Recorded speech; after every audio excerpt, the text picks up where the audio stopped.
3:09 น.ต้อนรับทุกท่านเข้าสู่รายการเสียงธรรมแสงทองเสียงธรรมแสงทองสัพเพเหระปกิณกะใกล้แจ้งดำเนินรายการโดยอาตมภาพพระครูอภิวัฒนวิกรมวัดปากตังเจริญตำบลดอยหล่ออำเภอดอยหล่อจังหวัดเชียงใหม่เป็นผู้ดำเนินรายการมาปะญาติโยมท่านสาธุชนทุกคนทุกท่านในวันอาทิตย์วันจันทร์วันการแล้วก็วันพุธวันอาทิตย์1 ชั่วโมงวันการ1 ชั่วโมงวันพุธวันจันทร์1 ชั่วโมงวันการ1 ชั่วโมงแล้วก็วันพุธครึ่งชั่วโมงสลับสับเปลี่ยนกับท่านชัยวัฒน์นาคเสโนวัดพระธาตุดอยน้อยท่านชัยวัฒน์จัดรายการวันพัดศุกร์เสาร์แล้วอาตมาภาพก็สลับสับเปลี่ยนช่วงเวลาตีสี่นี่ก็มีครูบาอาจารย์ตนอื่นๆรูปอื่นๆมาดำเนินรายการให้ญาติโยมได้ฟังอย่างวันนี้วันติดตีสี่ก็เป็นท่านพระครูวรธรรมนาถวันจันทร์ก็เป็นตุลุงโอวันการก็ท่านสาธิตลำปางวันพุธก็ท่านธนอัตรัตนสิริอย่างนี้ญาติโยมได้ฟังธรรมะที่หลากหลายสลับสับเปลี่ยนกันตนเดียวก็เวลาเมินเนาะญาติโยมก็จะเบื่อเนาะฟังรูปเดียวตนเดียวจะเบื่อจะก่ายก็เลยเปลี่ยนสลับสับเปลี่ยนครูบาอาจารย์รูปอื่นๆได้ตื่นขึ้นมาฮือธรรมะกับญาติโยมถึงบ้านถึงจองถึงหอถึงเฮือนก็หลายเจ้าแล้วหลายติดหลายเจ้าที่บ่ได้มาเข้ารายการสดๆอย่างนี้อาทิตย์ก่อนนั้นก็มาขวายกว่าจะเข้ารายการกับปุ่น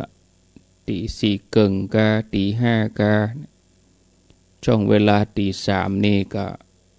ช่วงก่อนนั้นก็จะเปิดทำวัดพ่องเปิดทำวัดเจ้าพ่องเปิดสวดธรรมจักรพ่องให้ญาติโยมได้ฟังก็ยอมรับว่าอาทิตย์ก่อนนั้นก็บ่ค่อยสมบูรณ์ระใดในเรื่องของสุขภาพถ้าว่าลูกเจ้าติดต่อกันหลายวันแล้วก็เมื่อวันเขาก็ทำงานแถมเมื่อคืนก็รับดึกแถมเองนะถ้ามันสะสมหลายวันก็จะทำให้สุขภาพนั้นก็บ่ค่อยไหวแต่ถ้าวันใดที่บ่พอมีงานเมื่อคืนก็บ่ได้รับดึกเท่าใดไปพักผ่อนเพียงพออย่างตะวากับเจ้านี้ตะวานี่งานบ่พอนักเท่าใดแล้วก็2 ทุ่มปลายนี่หลับแล้วอาตมา2 ทุ่มเบิกเกิน2 ทุ่มเกิงแต่ว่านี่นะส่งน้ำแล้วก็จำวัดตื่นแถมกรรมก็ตี2 เกิงเนี่ยพอดีเลยเกิดว่าเราหลับตั้งแต่เอาตีเป็น3 ทุ่มเนาะ3 ทุ่ม4 ทุ่ม5 ทุ่ม1 2 3เนี่ยประมาณ6 ชั่วโมงก็พอดีละสำหรับร่างกายที่พักผ่อนได้เต็มที่สมองก็ปลอดโปร่งโล่งออกซิเจนในสมองก็เพียงพอแต่ถ้าเราเมื่อวันเรามีการเมื่อคืนเราก็บ่ได้พักผ่อนแถมเมื่อวันก็มันสะปะมันต้องเจ็บหัวญาติโยมนะลูกเจ้าแห่งต่างหากนี่นะอย่างญาติโยมเขานี่ผู้ฟังนี่สบายเนาะนอนฟังไปแต่ก็หลับไปก็มีอาตมานี่หลับพร้อมกับ พร้อมกับรายการที่เปิ้นปิดรายการเมื่อคืนประมาณ4 ทุ่มบางวันแต่คืนนี้รับละวิทยุหลายท่านที่เป็นผู้ฟังรายการช่วง4 ทุ่มไปนี่คงดักปิ้งแต่คืนเพราะว่ารับละแล้วบ่ได้ปิดระบบให้ลุงนานก็คงจะบ่ได้จัดรายการสักกรรมแต่คืนเพราะว่ารับสัญญาณจากเวียงป่าเป้าละไว้2 ทุ่มอาตมาลารายการตะวาแมลง2 ทุ่มจบรายการอาตมาก็เชื่อมเวียงป่าเป้าออกแล้วก็ไปส่งน้ำแล้วก็เข้าห้องจำวัดนอน2 ทุ่มเกิงเนี่ยนะเผลอรับไปเลยหมู่เหาะเนอร์กำนั้นนะตื่นแถมกรรมกับตี 2 เกิงตะกี้นี่ทำธุระส่วนตัวแล้วก็มาเปิดคอมเปิดอย่างส่วนท่านที่ลุกก่อนก็คงบ่ได้ยินเนี่ยบางท่านก็ลุกตี 2แล้วมาเปิดวิทยุนี่ก็บ่ได้ยินบางท่านก็ลุกตี 3ตี 2 เกิงแล้วก็มาเปิดฟังก็บ่ได้ยินถ้าตี 3อย่างอี้นี่ได้ยินบางวันก็ก่อนเวลาก็จะได้ฟังกับเหมือนท่านชัยวัฒน์เนาะท่านชัยวัฒน์นี่ตี 2นี่ญาติโยมเปิดมาก็ต้องได้ยินแต่ถ้าวันใดที่อาตมารับผิดชอบนี่ตี 2 เกิงนี่ก็ได้ยินเด้อเป็นบางวันแต่ว่าตี 3นี่แน่นอนเนาะถ้าว่าอินเทอร์เน็ตบ่ขัดข้องไฟฟ้าบ่ดับกาอย่างกายนะบ่เกิดเหตุขัดข้องอย่างใดอย่างหนึ่งก็บ่เกินตี 3คงได้ยินเสียงนะศรัทธาญาติโยมแต่ว่าถ้าเกินตี 3เกิงไปแล้วยังบ่มีเสียงอันยังออกเตื้อก็อันนั้นก็คงจะผิดปกติบ่ยังก็ยังอินเทอร์เน็ตบ่ดีก็ไฟฟ้าดับกาถ้าว่าเลยตี 3 เกิงยังมาเตื้อก็ศรัทธารับเหียบ่ต้องไปโทรหาเนอะบ่ต้องโทรหาตนนั้นตนนี้บางทีอาตมาบ่เข้ารายการญาติโยมก็ไปโทรหาตุรุงพุ่นบางทีก็โทรหาพระคุณเจ้าตนนั้นตนนี้วันนี้เปิ้นคงจะบ่มาอินเทอร์เน็ตถ้าจะบ่ดีก็ไฟฟ้าดับก็รับดีกว่าอีกขวายมาถึงได้ยินอีนะเกิดอย่างนี้ญาติโยมทั้งหลายอันกู้สิ่งอย่างมันก็อนิจจังทุกขังอนัตตาตัวอนิจจังนี่เป็นหลักสำคัญในทางวิปัสสนาเพราะว่าไต่ระดับที่จะเข้าสู่ปัญญาแล้วลูกตัวอนิจจังนี่ถ้าหันอนิจจังนะก็คือเกิดปัญญาละอันนี้อู้ถึงในเรื่องของการปฏิบัติถ้าใครเจริญวิปัสสนาถ้าหันอนิจจังนะการปฏิบัติธรรมในพระพุทธศาสนาเปิ้นถือว่าถ้าหันอนิจจังนี่ก็หมายความว่าได้หันสัจธรรมของโลกการหันอนิจจังนี่จะช่วยให้เฮาเกื้อกูลให้เฮาได้หันทุกข์แล้วก็หันอนัตตาการเจริญศีลสมาธิปัญญาบอกว่าจะเริ่มต้นโดยอาศัยการ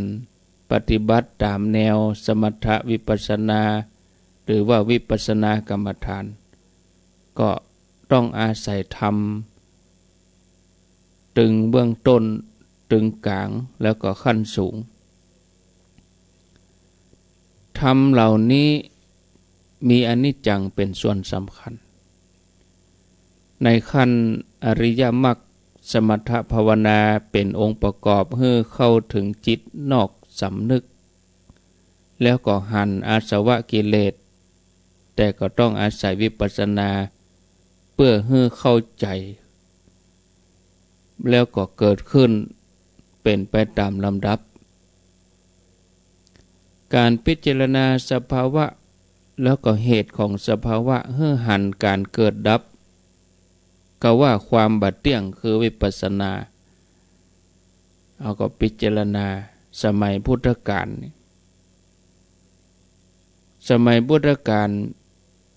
สนใจความหมายและก็ความเป็นอมตะของชีวิตนัก มีการออกเจ้าออกเรือนเพื่อแสวงหาสิ่งเหล่านี้หรือสีดาบทปฏิบัติทางจิตเพื่อความสงบอย่างฌานอาชีวกแล้วก็อาเจลกะละทิ้งความเป็นอยู่ดังโลกเพื่อปฏิบัติกายให้ออกจากชีวิตปกติฝืนกายได้นักก็เหมือนการควบคุมชีวิตได้นักผ่านความเข่งครัดดังกายได้นักก็เชื่อว่าผ่านทุกข์ได้นักตามไปนิครนทั้งหลายปฏิบัติถึงร่างกายถึงจิตใจ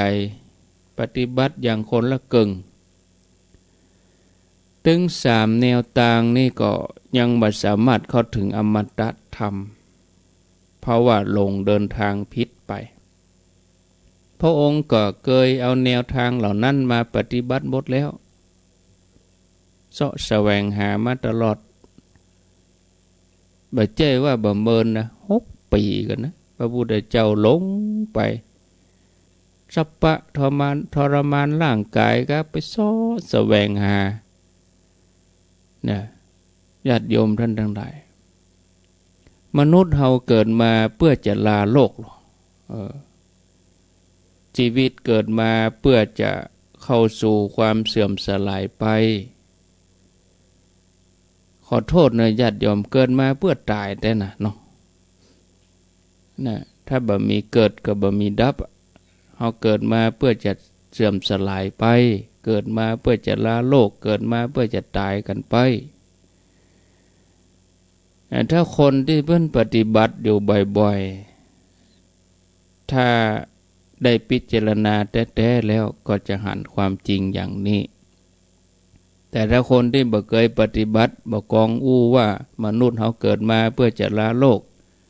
เกิดมาเพื่อจะเสื่อมสลายเขาก็ยังคงบ่เชื่อเพราะชีวิตเขายังหนุ่มเขายังม่วนรื่นเริงอยู่ในโลกยังตั้งอยู่ในความประมาทอยู่ชีวิตกำเนิดขึ้นมาเพื่อสลายไปการดับอาการของจิตที่เชื่อมอยู่ก็ดับนะกิเลสนี่ก็จะผลักดันการเกิดดับในวิถีจิตเพื่อมีการอุบัติใหม่คือการเวียนว่ายแต่เกิดนั่นเนาะพุทธองค์ได้ตรัสถึงกรรมอุปมาของศาสดาอาลกะในยุคที่มนุษย์เฮามีอายุไขเมินยาวนานว่าชีวิตก็ยังน้อยชีวิตบ่ได้สำคัญเหมือนหยาดน้ำค้างบนยอดหญ้าเมื่อแสงอาทิตย์แสงตะวันขึ้นมาน้ำค้างบนยอดหญ้าก็เหือดแห้งไปต้องมีความทุกข์ต้องขับข้องใจความเป็นอนิจจังของชีวิตก็เลยเป็นทุกข์เพราะว่าบ่อาจจะควบคุมเพื่อตอบสนองความต้องการความหวังของตัวเองได้ถึงมนุษย์แล้วก็สัตว์บ่ต้องการความพลัดพรากบ่ต้องการความสูญเสียบ่ต้องการความเจ็บป่วยบ่ต้องการความเสื่อมสลายบ่ต้องการความชราบ่ว่าอายุไขจะยาวนานเท่าใดแม้จะยาวนานอย่างสมัยของศาสดาอาลกะอย่างนั้นก็ตามเจ้าชายสิทธัตถะพระองค์ก็ทรงตระหนักว่าโลกลำบากเพราะมีการเกิดแก่เจ็บตายเจ้าชายสิทธัตถะก็เลยสละดำเนินบนเส้นทางพรหมจรรย์เพื่อแสวงหาอมตะธรรมพระองค์ทรงตรัสรู้พระองค์พบว่าความเกิดแก่เจ็บตายตึงมดตึงมวลนี้ล้วนเป็นทุกข์การปฏิบัติเพื่อหลุดพ้นคือการตัดเหตุแห่งทุกข์โดยที่บ่ยึดติดตึงกายตึงใจ บ่หวังว่าอันยังจะเกิดขึ้นกับการเกิดแล้วอันยังเป็นอนาคตของการจากไปพุทธองค์ก็สอนให้ภิกษุเข้าถึงอริยมรรควิมุตติแล้วก็นิพพานอนิจจังนี่เป็นสภาวะที่ให้ปัญญาสำหรับการเดินทางตั้งแต่ต้นจนถึงปลายพระองค์ทรงแนะนำให้เจริญอานาปานสติเพื่อให้ความคิดความนึกคิดรับรู้ถึงอนิจจังตั้งแต่ต้นมีสติสัมปชัญญะรู้ตัวพร้อมเกิดปัญญาที่สูงขึ้นไปสภาพความเป็นจริงในเบื้องต้นขั้นกลางขั้นสูงต้องอาศัยการหันอนิจจังยกตัวอย่างกายแล้วก็กายในกายตั้งแต่ปลายเท้าลำตัวของเฮาจนถึงปลายผมจนถึงเส้นผมปลายเท้าจนถึงเส้นผมล้วนแล้วแต่เกิดขึ้นแล้วก็ดับไปกองถึงห้าตั้งแต่รูปเวทนาสัญญาสังขารวิญญาณก็เกิดขึ้นแล้วก็ดับไปจิตที่อยู่กับความมีความเป็นของกามภพรูปภพอรูปภพก็เกิดขึ้นแล้วก็ดับไปอดีตปัจจุบันอนาคตก็เป็นของบัดเที่ยงอุปทานขันธ์ทั้งห้าตัณหาอวิชชาก็บัดเที่ยงพุทธองค์สอนภิกษุบอกว่าอนิจจสัญญาทำให้เกิดอนัตตสัญญาแล้วก็ทำให้หลุดพ้นจากอัตมิมานะอัสสมิมานะและพระองค์ตรัสว่าอนิจจสัญญาจะครอบงำความติดในกามในรูปในภพในอวิชชาพระองค์ได้สรรเสริญว่าการเจริญอนิจจสัญญาเฮือนักเปรียบเหมือนกับพระอาทิตย์ตะวันที่ส่องแสงยามกลางวันที่มีท้องฟ้าสดใสเหมือนแสงจันทร์ที่เลิศกว่าแสงดวงดาวทั้งหมดบนท้องฟ้ามานะเป็นความหลงสำคัญตัวเองว่าสูงต่ำหรือเสมอผู้อื่นยังถือตัวเองว่าได้ธรรมะสูงหรือน่าเคารพอัสสมิมานะเป็นมานะแล้วก็พิจารณาหลงว่ามีตัวเฮาขึ้นมาอันนี้เป็นความหันผิดศรัทธาญาติโยมท่านทั้งหลายตัวอนิจจสัญญานี่เป็นเครื่องหมายที่ช่วยขจัดอนุสัยกิเลสยังให้จิตที่ติดในกามภพรูปภพอรูปภพถอนออกถอนได้ถึงอัสสมิมานะจิตก็จะบัดหันตามที่เฮาหันในที่สุดก็จะละได้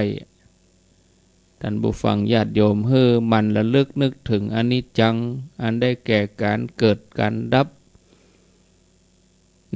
พิจารณาตามแนวทางในการปฏิบัติในทางพระพุทธศาสนามีการสรรเสริญอานาปานสติกายคตาสติมรณสติ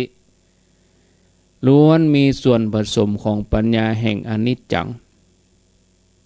เมื่อเขาหันสภาพของชีวิตที่เป็นอนิจจังภายนอกเขาก็น้อมมาระลึกถึงภายในใจเมื่อหันความรู้สึกที่เชื่อมกับกายที่มีความรู้สึกตั้งใจเขาก็หันถึงความเป็นอนิจจังนั่นอยู่เสมอในระดับของความรับรู้ทั่วไปนี่ความนึกคิดเกี่ยวกับอนิจจังช่วยเนี่ยให้คนเฮาประมาทบ่ประมาทในวัยบ่ประมาทในเวลาความชราความมรณะภัยแล้วก็จะ พิจารณาตระหนักถึงความบาจีรังยั่งยืนของชีวิตก็จะช่วยให้เราสำรวมมีศีลมีอาชีพที่สุจริตแล้วก็บ่ไปกระทำในสิ่งที่ผิดนะศรัทธาญาติโยมในระดับของการภาวนามรณาสติมรณานุสติจะช่วยให้เราประมาทคือเราใจชีวิตอย่างฉลาดคุ้นเคยกับอนิจจสัญญาตั้งแต่เบื้องต้นเมื่อเราได้นึกทุกขณะก็จะเป็นไปเพื่อการละอาสวะกิเลสทั้งหลายในการเจริญสติปัฏฐานปีติแล้วก็สัมปชัญญะในเรื่องของร่างกายช่วยให้ผู้ที่ปฏิบัติอยู่กับการหันสภาวะที่เป็นอนิจจังหันการเกิดดับของกายในกายหันการเกิดดับของอาการตั้งจิตเวทนา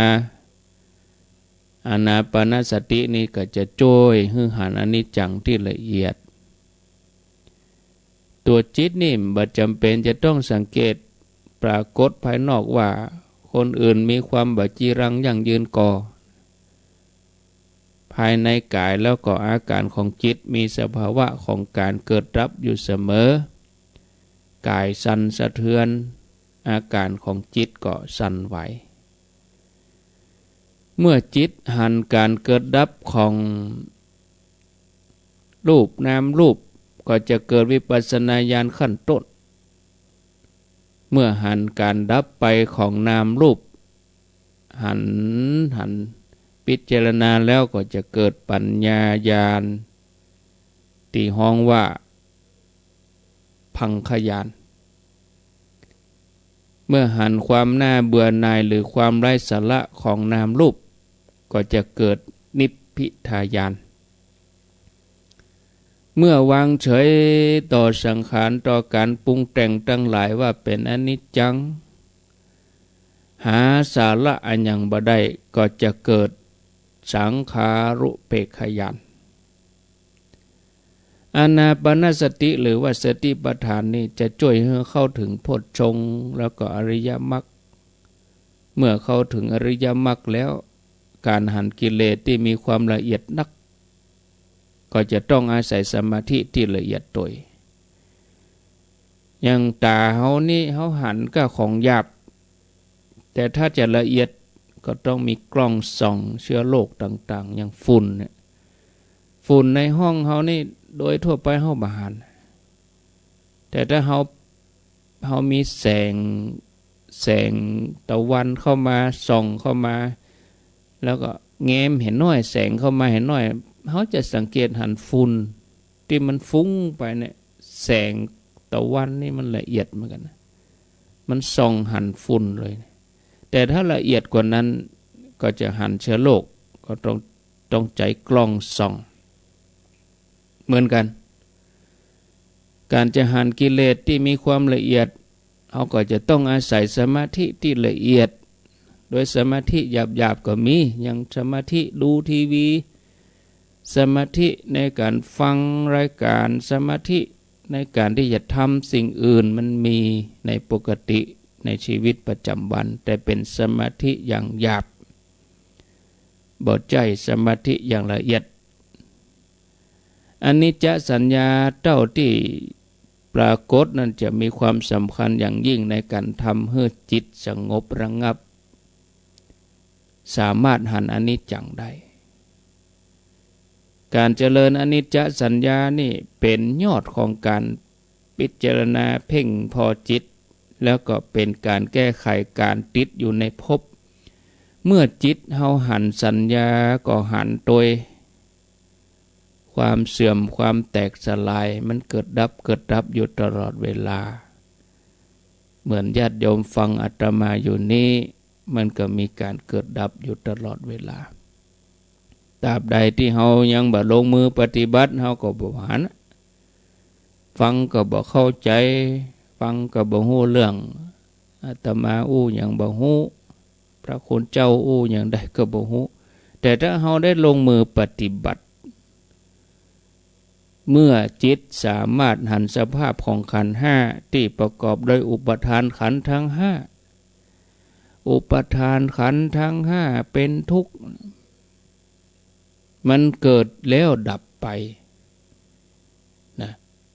จิตจะหันแล้วก็เข้าใจการเกิดขึ้นของภพนะที่ผ่านมาทางอายตนะถึงหกตาหูจมูกลิ้นกายใจหันเหตุแห่งภพอันเป็นความยึดมั่นแห่งอุปทานหันการดับไปของภพที่ผูกติดอยู่อาสวะของภพต้องอาศัยปฏิบัติขั้นสูงถึงจะสลัดออกไปได้การเจริญอนิจจสัญญาในสมาธิมีความสำคัญสำหรับพระอนาคามีเพราะจะช่วยให้ลดจากการผูกติดในภพสมถะอันละเอียดบัติดสภาวะที่ว่างเปล่าแล้วก็บรรลงอัตตาตัวตนของจิต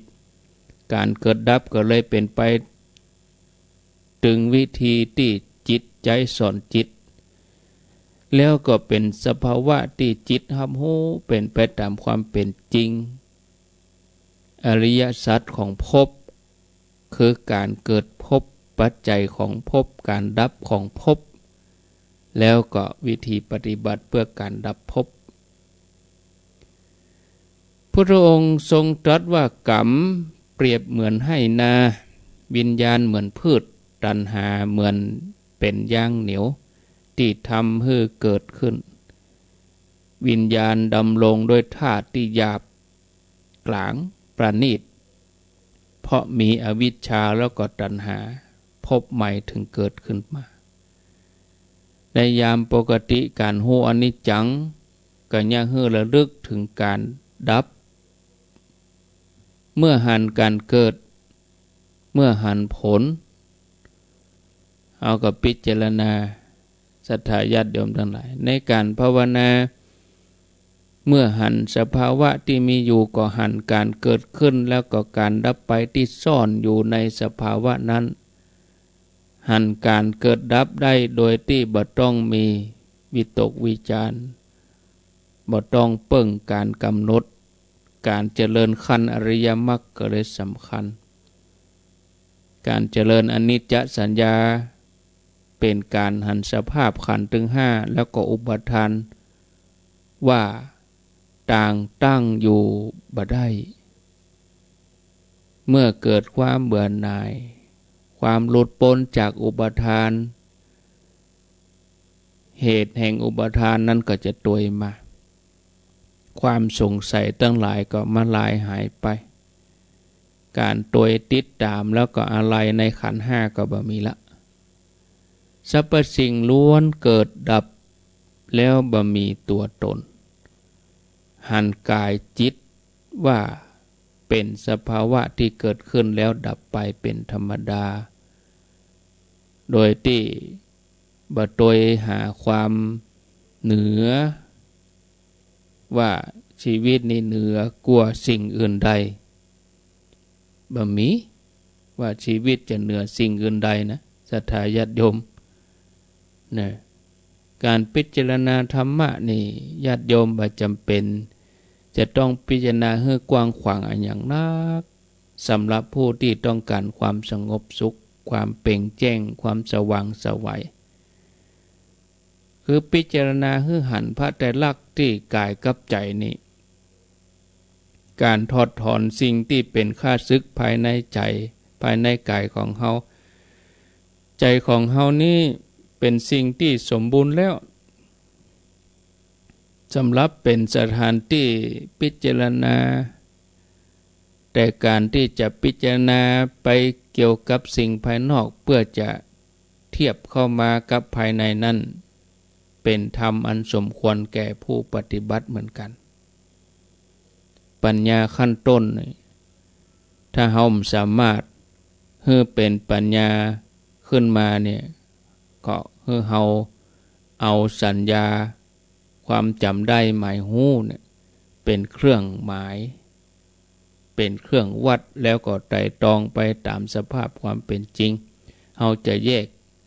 ออกไปทางนอก ถึงสัตว์ถึงบุคคลถึงต้นไม้ภูเขา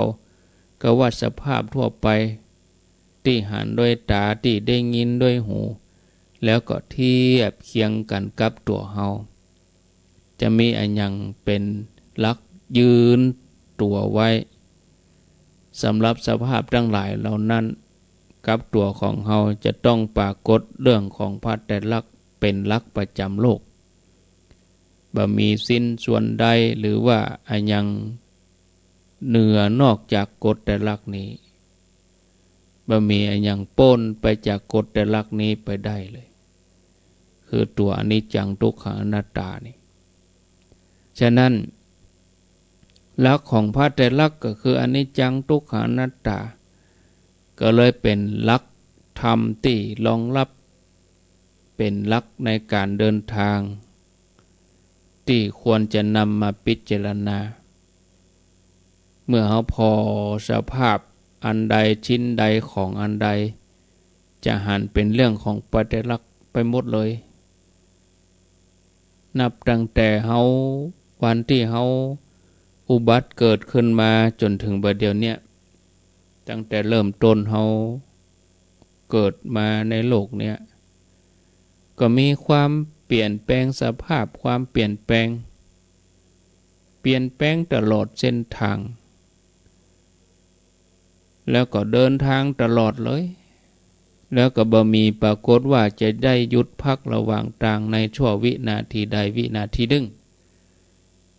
สุขภาพร่างกายของเฮามันเปลี่ยนแปลงตลอดเวลาเฮาหลับอยู่มันก็เปลี่ยนไปมันมีการหยุดเพียงแต่เฮาบ่ได้ตันพิจารณาต่ออันศรัทธาญาติโยมท่านสาธุชน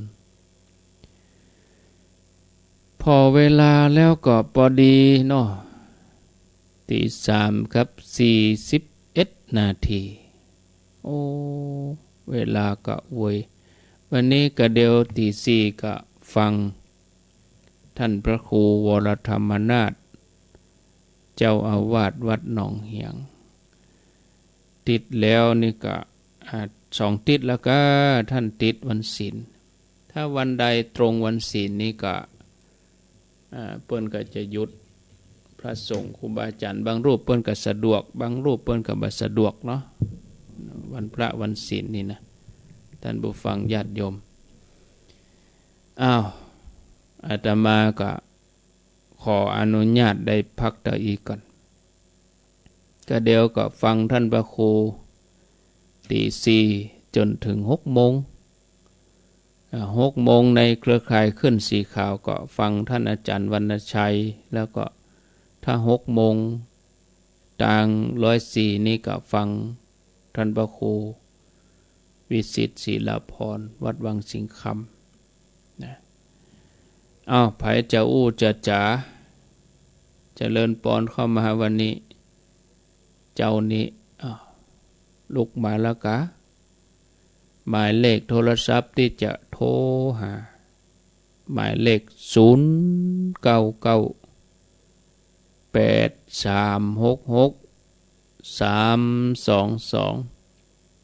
ฟังจากคลื่นไหนฟังสถานีใดฝนอ่อยมาเจ้านี่ที่ดอยหล่อนี่นะจะตกบ่นักเดี๋ยวนี้ยังละฮ้อนอ่วมทุกเจริญปอนกราบไหว้สาครับท่านพระครูป้อนน้อยบุญปั่นมโนครครับผมรักษาสุขภาพป้องพระครูตัวเองก็ไม่ใช่แข็งแรงก็นั่นกะหลายติดแล้วได้มาเจ้าอย่างตุลุงนี่ผมว่าสักตอบตุลุงนี่แน่นอนกะถ้าครับผมนักถ้าบ่ไหวก็บ่ต้องคำยุดท่องอันนี้จังนั่นน่ะโอ้ก็บ่ได้มาเหี่ยวัน2 วันก็โทรติ๊กนี่บอกว่าโยมว่าอาจจะมาบอกค่อยไม่ได้ยินหลายวันนะท่านพระครูหายไปไหนยังบ่เข้ารายการอีนี่คนมันบ่เข้าใจจะเอาอย่างใจตัวเก่าว่าจะตาพูดบ่ออกวัน2 วันเป็นโจมเป็นเป็นเคยฟังเขาก็ยังพักผ่อนอยู่ต้นยังพักครูสมัยค่ะสมองซึ่งปัญญาซึ่งสปะสเปดก็เป็นหยังคน นเขามันบอกเข้าถึงมันบอกเข้าถึงบอกไม่ถึงอนิจจังพวกนั้นน่ะโอ้ ฝังหมดลึกๆอย่างเงี้ย โอ้ โอ้ ม่วน อนิจจังแต่ เมืองฝั่งนี่ฝนเพิ่นตกดีนะ ครับผมเป็นกำลังใจครับพระครูตลอดเด้อบ่นะ ยินดี ถ้าบ่ได้ ยิ โทร นดี ก็ขอคิดว่าผมยังฟังอยู่นั่น โอ้ น่ะ แน่นอนกะ ฟังผู้ส่วนผู้องค์ก็ขอ แน่นอน พระครูอยู่กู้กับศรัทธาไปเป็นหมื่นร้อยสาวพระวาจาเด้อ ยินดีเนอะ กลับไหว้สาครับผม พ่อน้อยบุญปันเมืองฝั่งเพิ่นฝนตกหลายเตื้อแล้วนะเจริญปน ไหว้แก่เจ้าท่าน โทษจากดังใด แม่ไก่น้ำรับเจ้า โอ้ลูกเจ้ากันเมืองกันได้ เจ้าลูกเจ้า ฝนอ้อยอยู่กัมเดี๋ยวนี้ตกอยู่ก่อ คนอ้อยนี่เจ้า มันตกบ่เป็นแต่เป็นว่าเนาะอ้อยปอก เจ้า แป๊กปอกแป๊ก มาเต้มันอ้อยมากอ้อยนี่แหละเจ้า เดี๋ยวก็ย่างเดี๋ยวก็ตกมาเหมาะอย่า เจ้า มันได้ลงมาหึ่งอย่างเปิ้นอ่ะแม่ใจเนาะ เจ้า ลูกเจ้ากัน ฟังพระองค์นะเจ้า ยินดีเนอะ ลูกเจ้าเหมือนท่านว่านะเจ้า ดี ฟัง ละ รับไปห้อง สะดุ้งแม่ก็ฟังแถมเนาะ เจ้า ยินดี ตื่นมากอ่ะมันเปิดสายตู้ลงเปิดสายพอดี ตื่นมาจับเพิ่นเปิดสายพอดี ก็ไปเป็นอย่างรับไปด้วยก็ได้นะเจ้าฟังผู้ตนผู้องค์นะเจ้า วันดีมีสุขนำลัดจอมตอง จากเมืองฝางก็มาจอมตอง จากจอมตองไปไหนต่อเจริญปน เจ้าเจ้า อ้าว ฟังก็ไปเห็นเทพเสด็จเจ้า เทพเสด็จ โอ้ดอยสะเก็ดปุ่นลอนี่ จ้า ฟังสถานีอย่างนี่ดอยสะเก็ดเทพเสด็จ 104เนี่ยกะ จ้า อ๋อแล้วขวายมาได้ยินก่อสัก6 โมง 7 โมงไปนี่ได้ยินก่อ ได้ยินอยู่จ้า ได้ยินอยู่นะดีกาดีแท้ ฝนตกทั้งวันเถ ๆ อะ โอ้มันจุ่มเย็นโดดจังนั้นโอ้ป่าเปิ้นดี จ้า ม่วนตังปุ่นนะเขียวบื้อเนาะ โอ้คนเอียวทั้งวัน น่ะ เขาชอบธรรมชาติเหรอ อยู่ตรงนอกมันฮ้อน คนติดน้ำตาบนเรื่องของขึ้นนะเขานี่จังว่าขึ้น ธรรมชาติเหรอคนเฮาที่สุดมาก็เข้าหาธรรมชาติอ่ะ จ้า เออ โอ้มาโมไหนเกี่ยวกับติดเป็นเจ้า เดินป่าพ่องกลางเต้นพ่องอย่างนี้นะเนาะ จ้า เดี๋ยวนี้คนยังขึ้นละห้องมัน อ๋อ ได้หา เพิ่นปิดแล้ว หลายอันหลายอย่างเนาะ ก็โรคเนี่ย โรคภัยไข้เจ็บเนี่ยก็เขากลัวมันไประบาดนะก็ จ้า อโมทนา จ้า คนเฮาต้องการธรรมชาติ แต่บ่ได้รักษาธรรมชาติได้ต้องการอากาศบริสุทธิ์ก็บ่ช่วยกันรักษาอากาศเจริญปน ภาษาท่านพระครู โอ้ป่อบุญธรรม ครับผมว่า ป่อบุญธรรม เนาะ เออ เราก็มีกับฝนเนาะเกิดมาเพื่อจากเนาะเกิดมาเพื่อจากกันกับท่านพระครูว่าเนาะ เกิดมาเพื่อจากกันนะ เกิดมาเพื่อสัมผัสจากกันเนาะอยู่เพื่อจากท่านพระครูว่าแต่มี แน่ กับ น ฝ อน น ท่าน เล พระครูเนาะ ยชัดเจนนี่นะครับ ชัดเจนด้วยกัน อื เนาะ ม นะครับเป็นอันนี้จังสุดท้ายนักการเนาะ เออ ยึดมันถือมันแบบไม่ใช่ตัวใจตนนะท่านพระครูเนาะ นะครับ ครับท่านพระครูการบรรยายมีสาระดีเนาะดีเต็มใจเนาะอยู่กันด้วยความอบความมาตรฐานเนาะ โอ้ดีแต่แต่ พ่อให้กำลังใจเด้อ ขอบคุณเด้อ ครับค ป่อ รับ บุญธรรมเป็นอยู่หมู่เปิงป่อบุญธรรมชัยกาดอยู่หมู่เปิงหมู่เปิงก็เนี้ยลายปิ้งนิ่มได้เจริญปน เจ้าขอบพระเจ้าท่านพระครู แม่คำนวณแจ่ซ่อน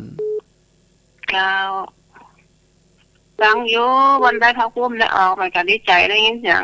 คำวัดคำเนี่ยมันก็ดีใจแล้วขอบคุณตุ้งมายืนแล้วมันได้แต่วันหนึ่งเนาะนั่นกะเจ้ามันใจเจ้าตัวกำจะใหญ่เจ้ามาหาผมซะอีมันกับมันกับเหมาะเนาะมันกับการชิคแพรได้ป่วยไปกับกันได้ฟังถึงหลวงงานอ่ะเจ้าได้ฟังเสียงธรรมะอย่างอันอื่นก็ต้องดีใจแล้วเจ้าเจ้าโมทนาเจ้ากับไอ้สาเจ้าแจ่ซ่อนลำปางรับสายเจริญปอนเหนียวแน่นเหมือนกันรุ่นนี้มาสักอย่างเจ้าโอ้ยายพรตะคืนโทรพิษกะเจ้าว่าโทรพิษแยงดีๆกะใจมันได้มันจันเลยมันกับตั้งหัวมันก็เหมือนกันลูกเขียนชื่อก็เขียนชื่อติดก็เขียนชื่อติดเหรอกะก็นั่นกะเขียนชื่อใส่กระดาษติดเหรอกะรายการนี้วันจันทร์รายการนี้พระรูปนี้อย่าเจ้าก็เจ้าอันเจ้าก็กดไว้ให้อีกอ่ะเจ้าได้ใหญ่อย่าไปหาตนอื่นกะบางตนเพิ่นบ่เข้าใจบางทีวันนี้เราไปหาพระครูเปิดแถวนั่นไม่ร้อนนั่นกะพอดีๆกะเนอะเจ้าโชคดีประมาณเจอหมายดิเหมือนกันแหละอย่าตายมันก็เจ็ดตรงนี้อย่าว่านั่นสาธุอันนี้ก็เท่ก็จะตายแล้วเจ็ดแก่ละเจริญปนใช้ต่อไปจากที่ไหนวันฉาเจ้าพระโคแม่อุ่นอิ่มอยู่ไม่กลับจากเมืองฟังเจ้าชัดเจนปกติเหมือนเดิมเนาะจ้าเจริญปนหลุดไปแล้วมาใหม่เจริญปนติดแล้วเนอะ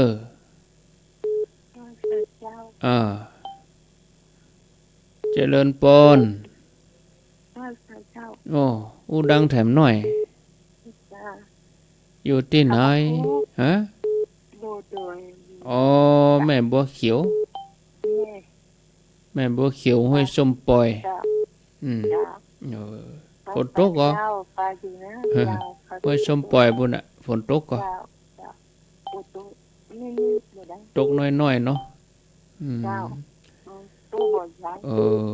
ฟังไปถึงวันเนอะสาธุแม่บัวเขียวห้วยส้มปล่อยเจริญพรเจ้าท่านพระครูน้องบัวชัยประการแจ้งน้องบัวชัยประการเจ้าชัดเจนดีนะเจ้าท่านนะสายต่อไปเจริญพรเจริญพรติดแล้วประการเจ้าท่านพระครูเจ้าอยู่ตังใดแม่ครูพี่เจ้าแม่ครูละวันลูกเจ้าเหมือนกันทุกครั้งนักการเนาะท่านเนาะอันนี้แน่นอนชัดเจนทีเดียวใบไม้แม่มันจะอยู่สูงวันมันก็ลงสูงเป็นดินอย่างท่านว่าเนาะกลายเป็นปุ๋ยมดกลายเป็นปุ๋ยมด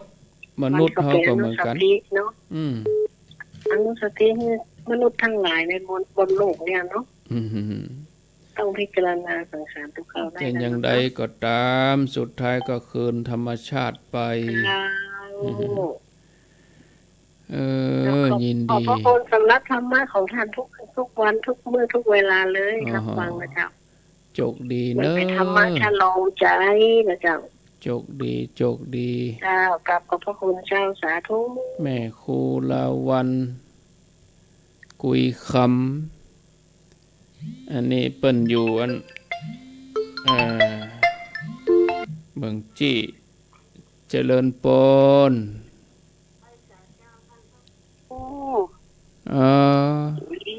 โทษจากไหนนี่แม่สีต้นเพิ่งเจ้าฮะทำแม่สีต้นเพิ่งเจ้า ต้นเพิ่งสารปีกะเจ้าทำพระวันนี้อย่างจะมาสุริยันมาท่านพระครูเนาะสังขารมาเจ้าเนาะแน่นอนชัดเจนแน่นอนตรงนี้เจ้าเข้าใจดีนะเจ้าเนอะฟังท่านประจำเจ้าแต่ไม่ได้โทรเจ้าโทรกับตันเพิ่นนะเจ้าเนาะอนุโมทนาโดยไว้ค่ะเจ้าสาธุต้นเพิ่งเจริญปนเจ้ากับไว้จ่าเจ้าท่านพระครูให้ตุกเกี้ยวสินครซิตี้เนอะติดตามท่านพระครูเจ้าเลยเจ้าติดตามตลอดเนอะบนฟังกันว่ากันหลายนะเจ้าเจ้ากราบไหว้สาธุเจ้าสาธุเจ้าสีเตี้ยศรีลาพรบ้านห้องบนฟังกันนักกันหลายรับสายเจริญพรครับครับอาจารย์กฤษนะครับครับครับเมื่อวานนี้เมื่อวานนี้ดับไปเสียนักการครับครับผมครับขอบคุณครับอาจารย์กฤษเพิ่นอยู่อันปุ่นโอ้เจียงดาวปุ่นเจริญปนเจริญปนไว้ตาเจ้าไม่น้อยขัดนัดเลยจะได้ไม่น้อยไว้คือว่าใส่บาเวกหาวนะจ๊ะเนาะมันมีฝ่าทลายโจรปลอมหนักนะจ๊ะวันการตีดิบเนาะค่ะไปฟังสถานี106มาจากวัดพระพุทธวัดตะผ้าหมอคุณอูว่าเพราะว่าบางคนคุณเอาไว้สลีมเอาอันคือเขาห่อเนาะวรเพชรนี่นะคือปลอมเพราะว่ากินยาปลอมเนี่ยมันจะไปคันนะเจ้าเพราะจะอ่านนะเจ้าต่างที่เรื่องเปอร์เซ็นต์เราต้องฝ่าอะไรโจนไว้เรียกคนตุ่มสาวใบนี่นะตุ่มจะนั่งสีเขียวแล้วที่ต้องเจอแต่ว่ามันจะกันจะว่าถึงโลกอันโควิดหายนะเองเดี๋ยวฝ่าอะไรโจนนี่มันจะกันมือเชิญเขาปอดเจ้าเนาะก็จะอ่านหาฟินนี่เจ้าเนาะเพราะเขาใช้เสียงเรียกฟินก็เลยมาอ่านนะเจ้าเนาะก็เอาคือหมอบอกว่ากินเวลาใดนะเจ้าแต่เด็กเพิ่นก็บอกกินวันต้องเจอนะเจ้าเนาะก็จะอ่านปลูกไว้นะเจ้ามันจะได้กิน100%หาให้ฟินเนี่ยไปกินว่าเราเห็ดกินไว้สลีบเนาะมันคงไปสร้างนะได้เขาจะอ่านนะเจ้าปลูกไว้นะเจ้าปลูกง่ายนะเจ้าไว้สาเจ้าไปนะเจ้าสายต่อไป0998366322มีก่อข้างแถม2-3 นาทีมีก็เข้ามาเลยญาติโยมเดี๋ยวกันเนอะอาตมาคงเอาไว้ตัวอี้ก่อนบอกเนาะเพราะว่าจะเตรียมเชื่อมสัญญาณไปที่วัดหนองเหียงท่านพระครูเพิ่นเตรียมจะเข้าสัญญาณที่วัดหนองเหียงเอาตัวอี้ก่อนเนาะค่อยไปปะกันปะเวลาบนอากาวันพุกปะกะแม่เจ้าอย่างนี้ถึงจะได้มาปะกันก็เดียวก็ฟังท่านพระครูวัดหนองเหียงก็ลักกลัวเหมือนกันนะถ้าส่งทาง Facebook นี่มันจังดับนะก็เดี๋ยวก็ดับก็เดี๋ยวก็มาถ้าสัญญาณบ่เสถียรแต่กี้ตมาเช็คก็ดูระบบก็ออกจัดดีและเป็นใดเวลาเขาจะส่งแต่ถึงบ่ออกเนาะคำเป็นยังญาติโยมก็อดฟังกันไปเนาะแต่ก็ดับมาเหมือนนั้นแมลงวันหั่นก็อันน่ะฟังธรรมกำลังฟังไปดับไปวะ